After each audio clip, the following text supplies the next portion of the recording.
Well, hello, and we should probably shut the door, don't you think? Thank you. Thank you for coming. We really appreciate it. We'll try to keep to our slides. I'm Carole Sharoff. I'm the owner of Atlantic Vacation Homes. We're in Gloucester, Massachusetts, northern Massachusetts. And this is Michelle Williams. Hello. She's been working with me more than 4 years, but 4 years officially as marketing and now general manager. And our big disclosure is that Michelle is my stepdaughter. So when we start to talk about who we are, understand that.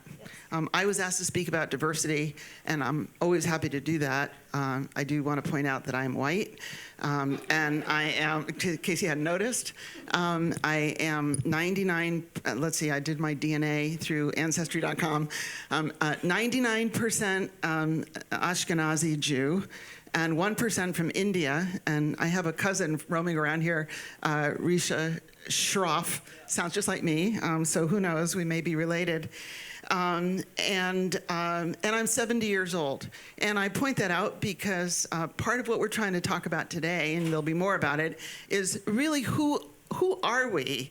And why is it that women aren't supposed to tell their ages? I mean, I'm really proud to have worked in this industry for the past 35 years, and I own the company. I'm not retiring, despite my children taking on a little bit more responsibility. But I mean, I'm very proud of that, and I'm not going anywhere, I hope, in the near future.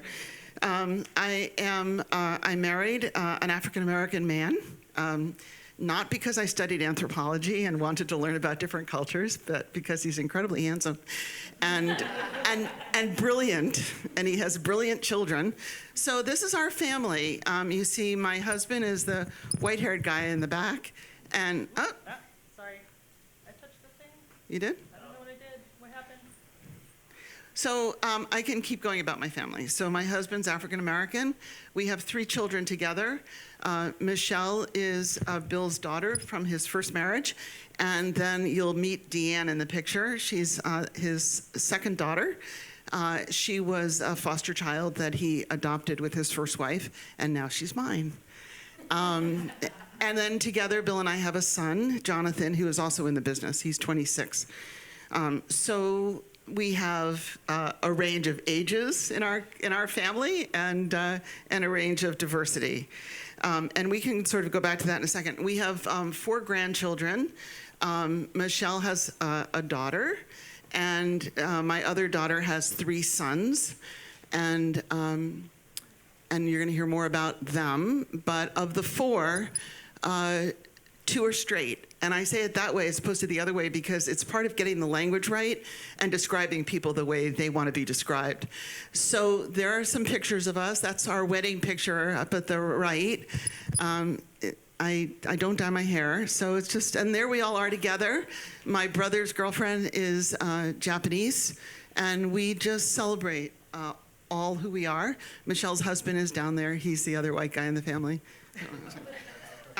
So it's a women-owned business. It's a family-owned business, family-run. We're 10 to 15 people. In our firm, we have Caucasians, African-Americans. We have Christians, Jews. We have atheists. We have men, women. We work with handicapped children and adults at Triangle. We work with our local anti-poverty agency, Action. I'm about to join that board. We're in the northeast Massachusetts seaside town of Gloucester. It's got a lot of heritage. It's very diverse culturally, Italian, Irish, Portuguese, Brazilian, and now it's becoming more diverse racially. There's different languages that you hear. There's wonderful food, and it's a great place to live, and it's very beautiful. And it's also income diverse in Gloucester, and many of you who have companies in vacation rental destinations may find that too, that the summer people often have more money than the people that live there. And there are peninsulas in Gloucester because we're on the water. So where do the people with money live? Well, on the peninsula. Well, where do the people without money live? Well, sort of huddled together in a little valley or on a hilltop or something that's separate. So there's a big dichotomy in Gloucester between the summer people and the native people, and it's sometimes very hard to breach that by both groups. It's very much not a Jewish community. We have a temple, which is good, but we don't have a Buddhist temple. We have a synagogue, but we don't have, I know there are people that belong to, they're Quakers and LDS, and they're not represented in our physical community, and not just Gloucester, but say northern Massachusetts, the way that they should be. Gloucester has a population in the summer of 30,000 and in the winter of 65, and Rockport's about the same thing. So what I just want to say is diversity is like critical. I mean, this is our world, and yet it's not happening, and it's not happening at a fast enough rate. And if you're in corporate America, you hear, oh, diversify your assets, or you go to your financial planner and, he's working on your retirement plan, or he or she, and says, oh, diversify your holdings. Well, diversify your staff. You want to make money in the end? I mean, we're in business.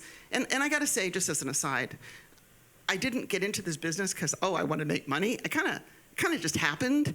And I love it, and I love people, and therefore I'm doing this. But it's really important that you're always diversifying, because diversified staff and diversified homeowners and diversified customers, which we're going to talk about, we think will lead to a greater financial growth for your business.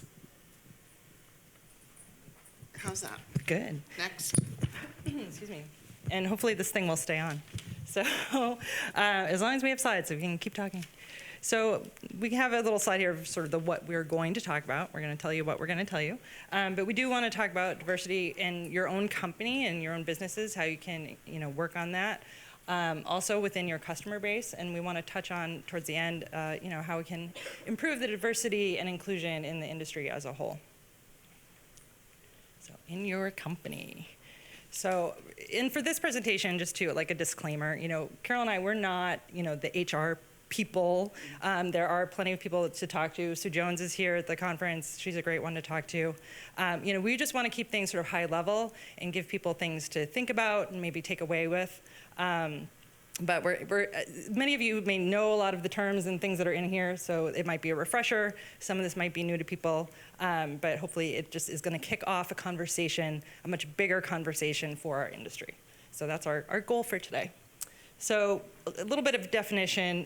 Diversity, we like to think about it as the who, right? It's like who's coming to the table, who's getting invited to join the company, who are we hiring, who are we promoted. But really inclusion is the next step. Right? It's getting people to the table and then making sure people have, they get to eat. That's the next step. And making sure that everybody's welcome. And you can work on inclusion in the company's behaviors, the policies, the procedures, and we'll get a little bit more into that in a few. Unconscious bias, and this is something that's been coming up more and more. You hear about this a lot in the news and different situations that lead to, this thing keeps going. But I can talk to this without having the slide, but I wanted to play a little game about unconscious bias. So, ooh. I don't know what's happening over there. The door popped open. Morning, everybody. That's too loud. Sorry. We are just having all the issues. It's like someone's trying to tell us something, Carole. So with unconscious bias, I'm going to give you an example, a situation, and just mull in your head, like think about what your reaction is to this information. So I'm going to disclose to you, I'm going to tell you that my husband is not a U.S. citizen. So just think about that, and what's your sort of gut reaction to that? What does it mean to you? What are you thinking about my husband right now? Good or bad. And I'm not saying that everyone's thinking bad things, because I know you're not, but I think when you say things like, not a U.S. citizen, it just brings to mind, especially there's been so much in the news lately and so much in the press, there are negative connotations to that. So if I say my husband's from the UK, he's from Wales, does that change any of your initial impressions? So just like a little example. Some of the things with unconscious biases, the key word is unconscious, right? So you're making snap judgments and your brain is taking shortcuts to help you process information. So everybody does it. Everybody has unconscious bias. You can't help it. But the key is to be aware of it and to, really slow yourself down. So when you are making decisions that are important and you're dealing with people, you're dealing with your customers, you're dealing with your owners, you're dealing with your suppliers, anybody, just make sure you start to think about, well, what might your unconscious biases be? What are your kind of snap judgments, and how do you move beyond that? All right, so hopefully we can get to the next. I can just say, I had a situation the other day with our electrician who has 4 children, and they were playing hockey, ice hockey, and trying to decide between ice hockey and basketball for winter sport. And what he kind of said in a funny kind of way, which I didn't understand, is, well, we're white, and therefore we shouldn't be playing basketball. My kids will do better playing hockey. And I was beyond blown away by what he said. Didn't understand it. And he didn't say it that way. He thought it was okay to say it to me because I'm white. But he doesn't know who I am. Yep, that's true. And it's not ending there. Yeah, no, absolutely. And so that's actually a very important example, because the thing about unconscious biases, they can lead to microaggressions. So if you've heard that term before, a microaggression, it's micro, right? I mean, it's not necessarily in and of itself, is that the worst racial thing I've ever heard? No. It's the kind of thing that, for me as a person of color, I might let that go. I wasn't there for that conversation. I didn't hear it. So I just heard about it secondhand. But, it's the kind of thing where you have to, when you encounter stuff like that, you make a decision, right? It's like, do I say something? Do I start an argument? Do I get into it with somebody? Or do you let it go? But the problem with the microaggressions like that, if you are part of a group that is on the receiving end of those, and it's constant, like day in, day out, you get all kinds of stuff like bombarded at you, and it gets very exhausting. So it's something to be aware of. Sometimes people say things and they don't mean it, and it's just off the cuff or whatever, but they can be interpreted, painfully by people. So just stuff to be aware of. Oh my goodness, we are just losing everything. I think we'll go without the slides. Yeah, we'll have to. So yeah. And I should say that if anyone wants the deck, we can send this to you. We'll have it for later. So. I do know the next section was on intersectionality, so this is another hot topic. So with intersectionality, it's this concept for people that don't know. Everybody has multiple sort of attributes and characteristics that make up your identity, right? So the thing is, when you are, again, part of certain groups, you may have multiple of those issues, and things get compounded. So, a straight woman is going to feel misogyny differently than, a gay woman might, right? It's, a black gay man might feel things differently than a straight black man. It's, it's a different level of the things that you're receiving, whether it's at that microaggression level or at a corporate policy level, et cetera. So we wanted to do another little exercise. Here's all my notes. So I did put out pads of paper on the tables, or if you have a notebook, we just wanted to do a little exercise with you guys. So, yeah, we're getting there. Can I advance this one more just in case it comes back? Okay. Yeah, so we're gonna do a little exercise, so we don't really need the slide. But what I'd like for you guys to do is just take a minute to make a list. And just make a list of the things that are your identities. So, it could be like, are you a woman? Are you not a woman?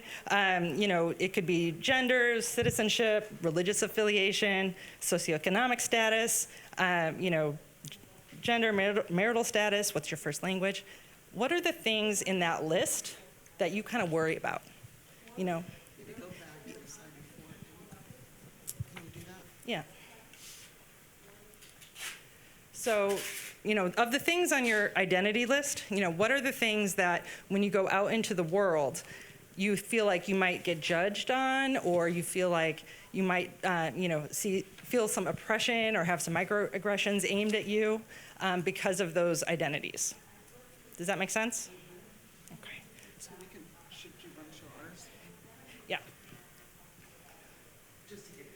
Yeah. You already know. I know. Yeah, we've talked a little bit about ours. So, just food for thought. So here's our list. But if you guys just write down your lists, just take a few moments. I forgot my Jeopardy music. Da-da. Yeah, I don't sing. So, but we won't go too long with it. But does everyone have their list, or do you need another minute?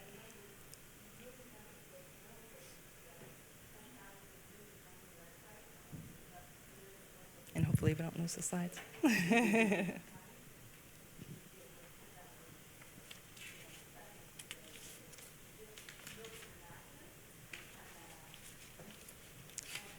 So the next question, once everyone has their list, and this doesn't have to be, the most thorough thing ever, and it's just to get you guys kind of thinking about it. But I think it's a small enough group. Is there anyone that's willing to share their list with the group? Thank you. Do you want to come? Sure.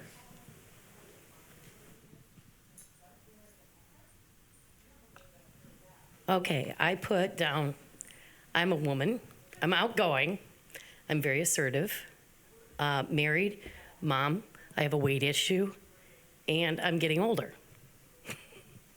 So, do you want to know? Yeah, what are the things that... The things that make me uncomfortable when I go in front of people are my weight, because I was a skinny person and had a lot of things in life that made me heavier.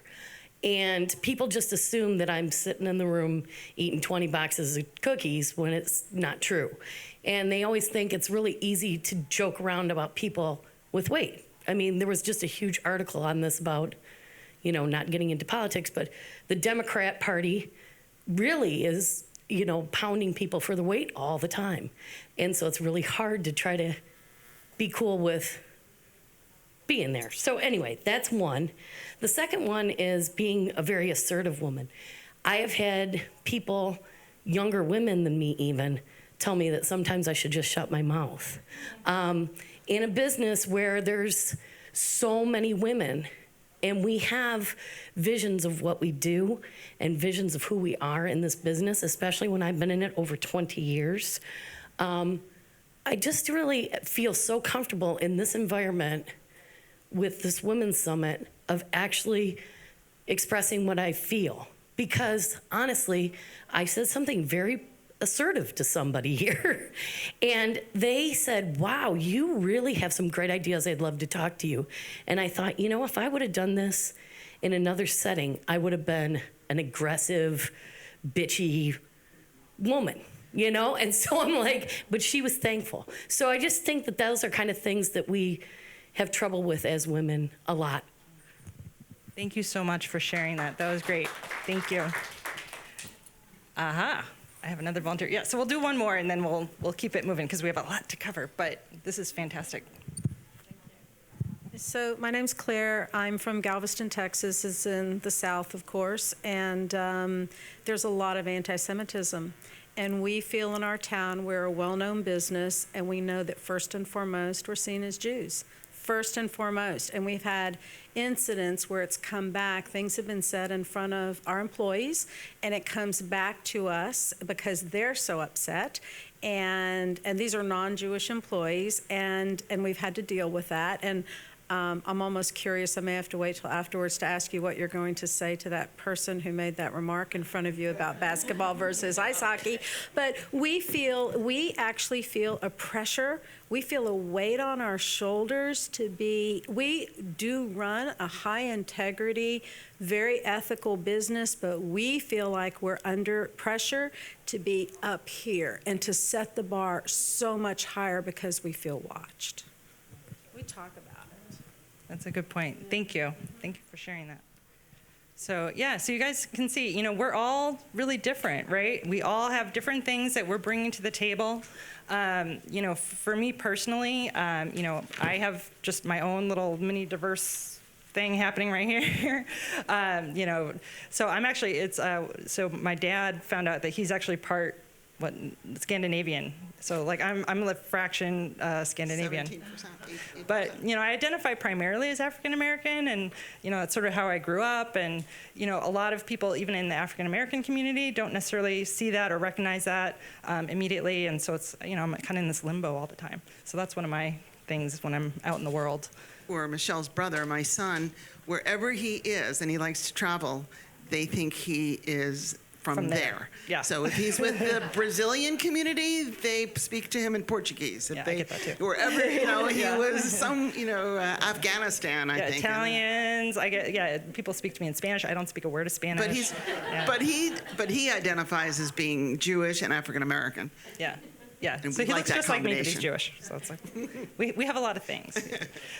So anyway, so, you know, everyone has a different list, and that's the whole intersectionality piece, right? So, like, we're at a women's conference, but, you know, we're not just women, right? We have all these other things. So when you're thinking about your businesses, realizing that everyone has these different dimensions, and if you have policies in place and you're sort of, I mean, it's a good step to start to, you know, cater to certain identities, but you have to look at them more holistically. So, and again, you know, we're trying to keep it high level, so we're not getting too deep into what are all those specific things, but we want people in our business, and as I'm next. sure you do in yours, to feel welcome, to have their opinion be of value, to have their different experiences count. And that's what's Exactly. important. So, you know, just moving towards a more inclusive society, inclusive workplace.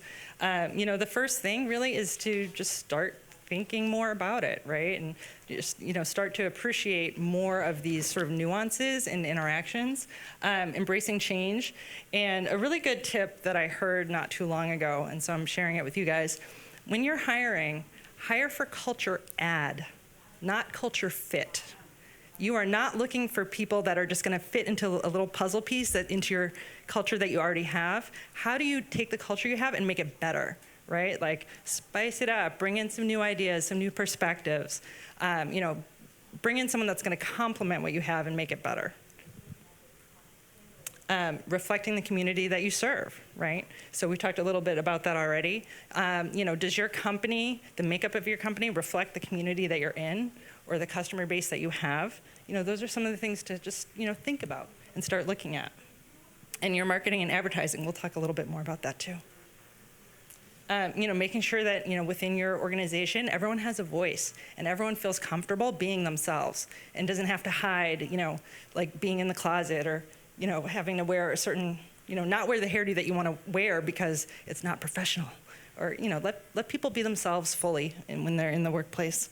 And making sure that people are able to ask for the supports that they need and kind of meeting them where they need to be. So, you know, for a long time, you know, you've heard about like mother's hours, but that's a real thing, right?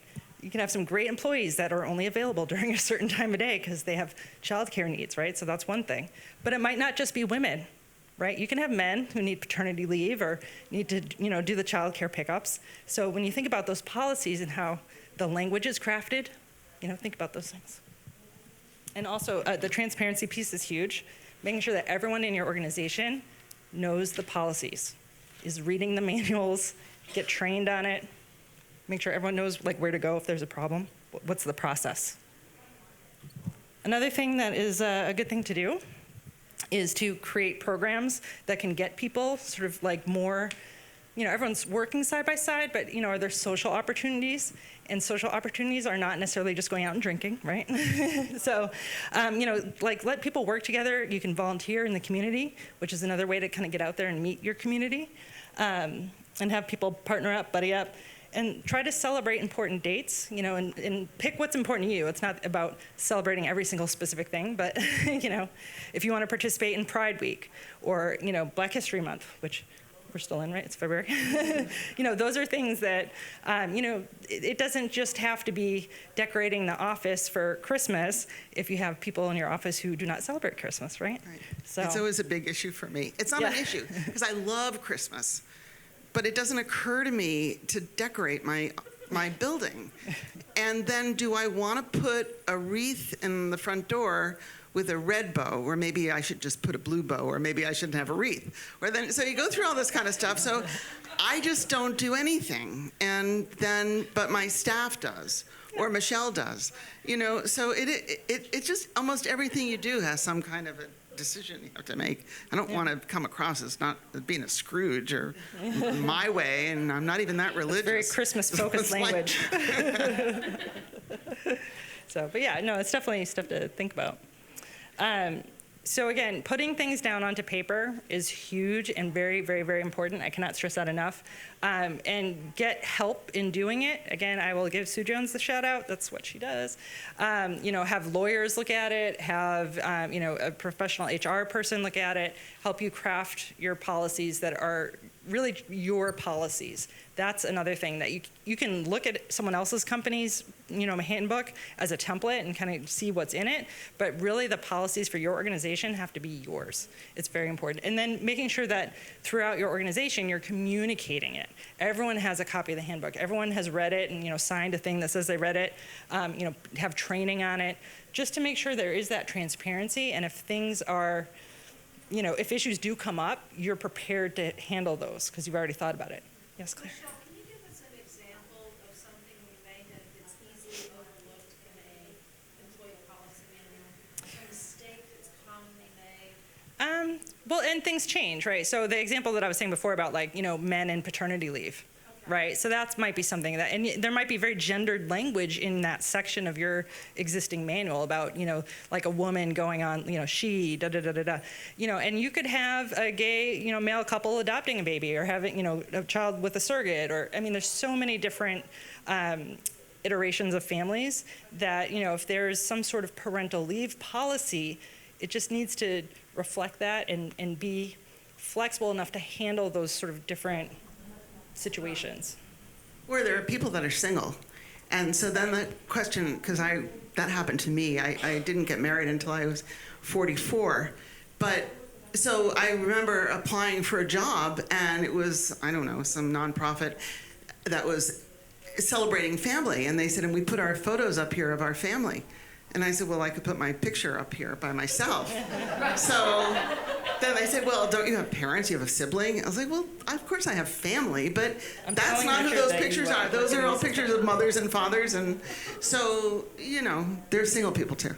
No, Yeah. exactly. And, you know, when you're thinking about policies, you know, like, is there an equivalent of, you know, yes. I guess, you know, I'm from a very lily white area that has got more diversity coming to visit. We have got more and more culture and different nationalities and stuff starting to move to our area, which I think is fantastic. However, I put an ad in the paper, it's always older white women that apply. Like, how do you get diverse backgrounds and stuff to apply without saying things that you're going to get in trouble for? I mean, because that's really a thing that's, you know, like, because I would love a more diverse office. I really would. I need, you know, some younger people. I need some more, you know, I need different stuff. Yeah. And it just seems like, is there some tricks that people use to market to other people that is legal to do? Yes. So, and you're talking about for specifically employment right now, Right. So we'll talk about that, and we'll talk about Okay. for, you know, marketing to guests and stuff as well. But from an employment perspective, you know, there are things that you can do. You know, look at the organizations that are in your community. Look at the schools that are in the community. You know, talk to, you know, in the colleges. Find out, you know, who are, you know, is there a hospitality program?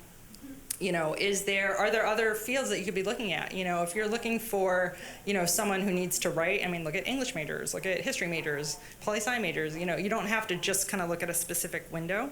But there's also other organizations like nonprofits, like go to, you know, like a Big Brother, Big Sister program. Ask them, like, hey, you know, do you have any candidates that you can recommend? You know, we're looking for someone that kind of has these skills, like, you know, who you got, you know, and it could be that, it could be, you know, kids, well, it depends what age you're sort of looking at too, like an entry level, you know, or, there's, someone that's come out of some of the, like scouting program. I mean, there's all different, that's where I would go.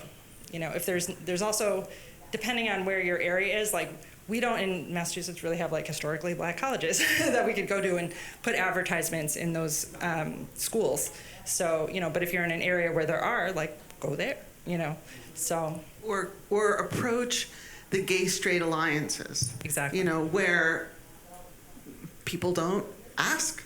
And just put your ad, like, hey, will you post this on your, website or, in your dining hall? Put your ads in different languages. Yeah. Can I add something? I think nowadays the younger generation, millennium and Gen Z and all these people, they like to kind of different taste. They want to work certain different type of environment.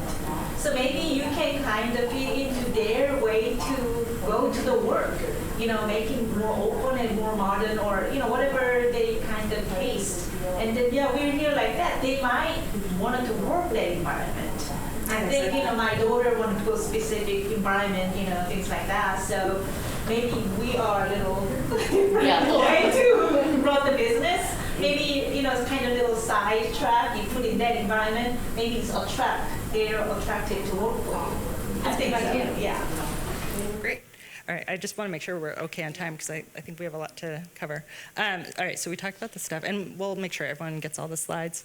But really, this is all great stuff, and we're just getting to the tip of the iceberg with all of this, and it's an enormous topic. But really, we want to make sure everyone starts the work and keeps it going, right? This is a year-round thing. This is, 24/7. It's not a checklist of, okay, I did diversity today, That's not how that works. So really just, it's got to be like a top-down, bottom-up. Everyone in the organization has to be committed to making sure that inclusion is, top of mind always. Oh, okay. I think we can do it. We're going to hustle. Okay, so really, we talked a little bit earlier, we kind of teased about the financial incentives. So you can look at this in a couple different ways, right? So diversity and inclusion, I mean, it's the right thing to do. It's 2019, right? You could sort of look at it from that perspective, or you can look at it from the financial perspective and say, oh, we should also be doing this because it's going to make us some more money, right? There's been a lot of research into this topic. So here's a couple of just examples here. So Boston Consulting Group did a study in 2017 that found that companies that have more diverse management teams have 19% higher revenue for like just innovation, because they're coming up with better ideas and getting them out to market. 2018 McKinsey report, companies that are in the top 25% for racial and ethnic diversity are 35% more likely to have returns that are sort of higher for their industry average. Companies that are in the top 25 for gender diversity are 15% more likely to be financially excelling. And they also found that companies that were in the bottom 25% for either, the gender or the race and ethnicity, they weren't just not leading, but they were lagging. So hopefully that's kind of eye-opening. But, we tried to, that's sort of like the big, corporate world, some of that McKinsey research, trying to think about it in terms of, our businesses and how we're making money. We put this little chart together, right? So increasing diversity in the workforce, it brings in those ideas and those different perspectives that can really improve your service, your customer service, and improve your offerings and what you're able to deliver. And over time, that can also improve your reputation, right? So you're going to start growing your customer base as word gets out about what a great company you are to work with. So you're getting new business from a wider pool of customers, and that's definitely going to increase your revenue. Does that make sense? So that brings us to customer diversity. Yeah, we're hustling through. So, okay, this is like the elephant in the room, right? When we talk about racism and the vacation rental industry, the Airbnb example has been, very much in the news, and it hasn't been just one incident. There's many. And I'm pretty sure there are people from Airbnb here at the conference, and we're not throwing anybody under the bus. We're just saying this is a thing that's been happening. The sort of telling, there's a few things on here to digest, but the telling tweet for me was the one in the bottom left corner. Hashtag Airbnb while black, having to use your middle name and a picture of a landscape so people don't discriminate. That's super, super telling. So, and there was some research that was done, I think by Harvard, that really people that had African American sounding names were just definitely not getting the service and not getting, they were getting denied their rentals. So obviously this is a huge issue. And we know that Airbnb has been taking steps to remedy or, try to remedy this, but, who knows if it'll ever totally go away, right? People are people. One of the things that I know Airbnb has, if you go on their website, their corporate diversity and inclusion stuff is pretty good. Like they have a lot of information out there about what they do with their employees and, their global staff.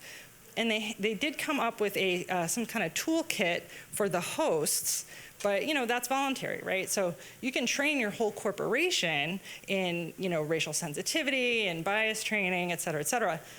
But when you have individuals who are not employees, who are also they're the sort of crux of the platform, whether it's property management companies or individuals, the companies may have more in the way of training. They may not if they're small companies, but it's hard to micromanage people that aren't your employees, right? So Another difference we have is we used to complain about rent by owners not being honest about their tax and they want to level the playing field. A lot of us in property management are realtors, and we are held to a higher standard. Yep. And they are fair housing standards, and so we turn no one away. And so we're watching what's Right. happening on these platforms, and it's an amazing thing that can happen with discrimination. I feel like that's really going to come to the forefront in the years to come about discrimination in vacation rental housing.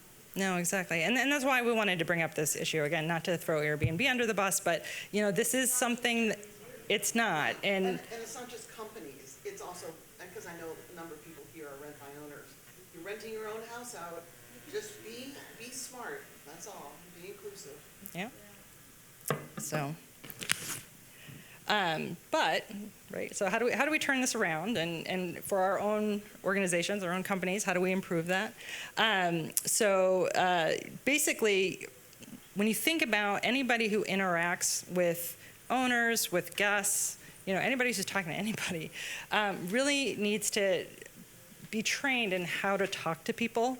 It sounds pretty basic, but, if you know that you have people coming from Germany, or, do you have people that speak German, right, in your staff? If you have people coming from, Spanish-speaking places, do you have people that speak Spanish on your staff, right? Being able to meet the guests and, the homeowners where they are is a fantastic thing to do. And, know where your customer base is from. Like, understand some of the culture, even just a quick Google. It's not that you have to be an expert, but, having some basic things, that you can kind of think about goes a long way. We're going to fly through this. So when you look at your existing customers, right, use your data. Go into your PMS or, go into your records and really try to understand, where people are coming from, what are some of the demographics, if you're collecting like, age information, not that you should necessarily be, collecting race information. I mean, you can, but just, understanding more about your customers will help you provide better service to your customers. And think about how your company is perceived. So that goes into that advertising question. Does your public image as a company, as a vacation rental business, match, what you think it should? And thinking about your own offerings differently, right? So units that are accessible for people with disabilities, a lot of us have those. And, how aggressively do you market that? And where are you marketing it? Like grocery delivery, anniversary packages, honeymoon packages, right? Like, are you advertising your honeymoon packages to the gay community? Why not? We have a new building that we just purchased, and we're moving into it next week. It has a handicap ramp, and I'm so thrilled to have that because we didn't have that before. And it also, which we changed, but it had 2 bathrooms because it had been owned by the Cape Ann Transportation Authority building. The 2 bathrooms, one said men and one said women. So the first thing that Michelle did actually was to take the signs down. So we have 2 bathrooms. They're gender neutral. Yeah, it's like, why do you need to say, Yeah. So, all right, so the advertising piece, right? So if these are your guests, or some of your guests, right? What does your advertising look like?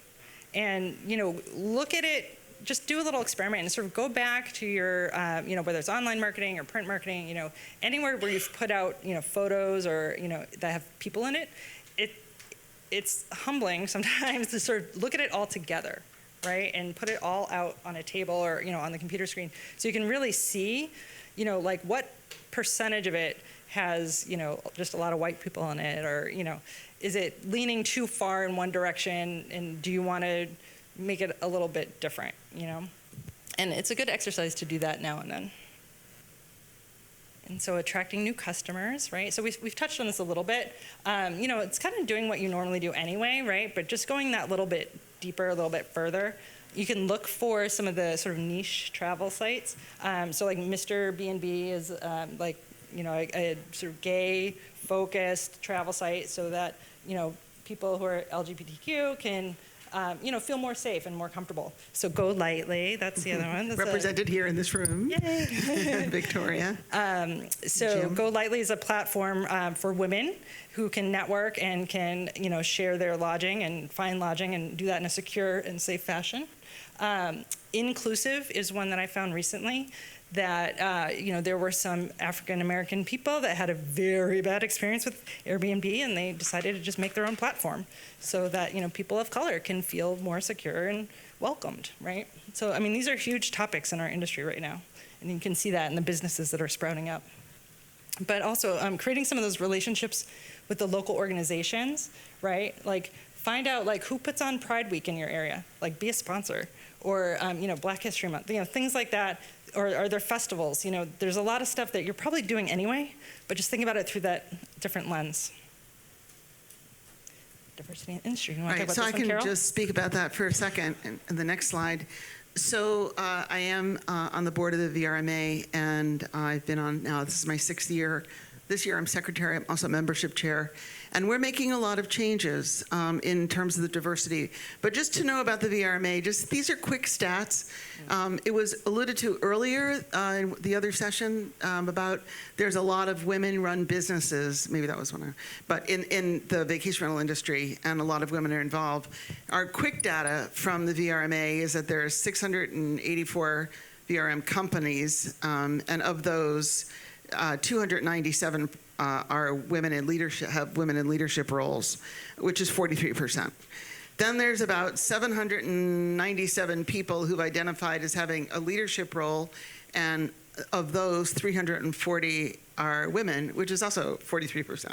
So I'm going to play that number. But the board of the VRMA is mostly white, but I can tell you that, and that's part of our hope and change for the future. But what's interesting, it's like my family, I'm white, but my rest of my family isn't. And I don't want to give numbers, but other board members, they're active on the board, but their spouses are not white, their children are not. And so we bring it to the forum in a different kind of a way, that's all. And so that's the VRMA. And then the next slide, so we hope that more people will join the VRMA. So come and talk to me afterwards, a pitch. But know who your suppliers are too. What will I say to my electrician? I've never used this guy before. He needs to know what he said. The person standing next to him, my buyer, said he didn't mean that statement. And I'm not sure that he meant it, but if I was black, he wasn't going to say that to me. So people, so I need to know who my suppliers are. I have an issue coming up. For example, we're changing insurance. One of my homeowners, who I rented his house for many, many years, I kind of like him. We're very different. We are totally different politically. We know that. We're fine with that. But I rented his house, then I sold his house. I've been a good customer. Now he wants to be my insurance agent. But there are things that he sends me on emails that are racist.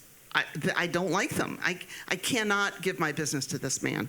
So he didn't mean it. It's the same old story. It's that Nobody ever means it, quiet right? kind of thing that's I'm so aware of now. And just one little quick thing. So you should know who your suppliers are. You should know who the suppliers are that you buy your laundry equipment from and what their policies are, or that you buy your pencils from. It doesn't matter. You're spending your money. Make sure you spend your money on and support the businesses that you feel are doing the right things for our world. And that's environmental issues as well. So moving along, we're almost at the last slide. And take action for our industry. So we're looking for, I can't see it from here. We want, as a organization, as the women's group today, and for all the things that Michelle said, we want our industry to change, and we want to make sure that we change as people into being, and into understanding that the new world is very different from the world that we're leaving. And it's our goal, and it's our responsibility to contribute to the future and to make it right for, not just for our children, but for all of us. Yeah, no, absolutely. And again, we know that in this conversation right here in this room, we are just scratching the surface. This was not us coming to you with a complete toolkit of like, here, go do all these things. But we want to start the conversation. We want to keep it going. We would recommend for you guys, if you want to help us keep it going, get involved, ask for more sessions like these. Let's take the conversation to the next level, get involved. If you're not a member of the VRMA, certainly we would invite you to join. That's, the pitch. Get but on the membership committee. There's tons of committees.